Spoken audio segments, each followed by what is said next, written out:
Hey, good Monday morning. I know it's later than normal that I'm posting a video, but I've just been dragging this morning. I was up nice and early, but I've been watching the global news and everything being broadcast out of Jerusalem. Heard Prime Minister Netanyahu's speech, President Trump's speech, and was just drawn into examining those things.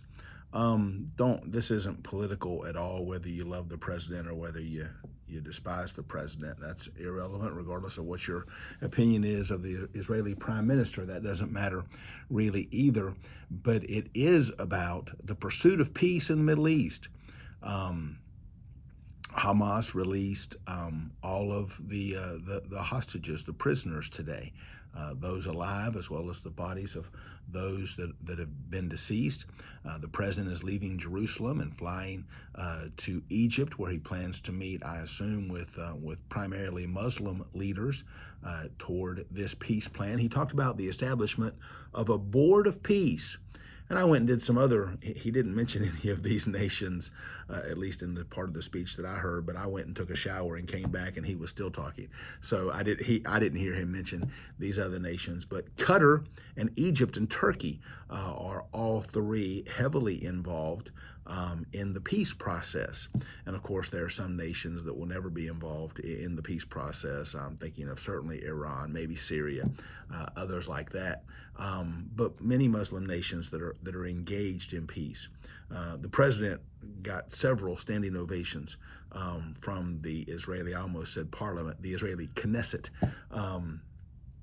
But he talked about a board of peace, and my mind couldn't help but go back to Isaiah chapter 9 and verse 6, where the Bible says, "Unto us a child is born, unto us a son is given, and the government will be upon his shoulder, and his name will be," four names, "Wonderful Counselor, Mighty God, Everlasting Father, and Prince of Peace."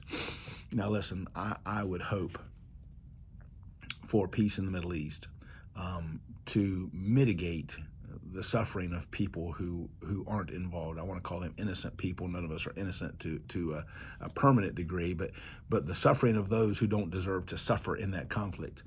And so I'm a fan of peace. I'm a fan of economic prosperity around the world, and war certainly doesn't lend itself to that. And so in that sense, I'm going to be a fan of peace, but we need to always keep in mind that there will be no ultimate lasting peace. And they kept talking today about lasting peace and eternal peace. And there's no lasting eternal peace apart from the Prince of Peace, Jesus Christ. I will give the president some credit. He quoted, he didn't cite the text, but he quoted, I think he said near the end of his speech, he said in conclusion, but he was still talking when I left to come to the office.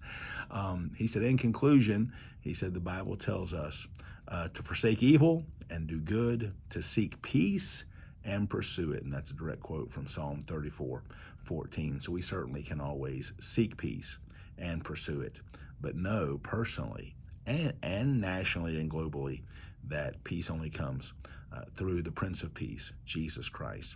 What a great testimony to begin our Monday. Do you know the Prince of Peace? If you have any questions or comments that might spark our conversation in these 6 days of this week, feel free to post them in the comments, and I'll do my best to respond to them or see how that may guide me in preparing tomorrow's lesson. Hope you have a great Monday, all for His glory. God bless you.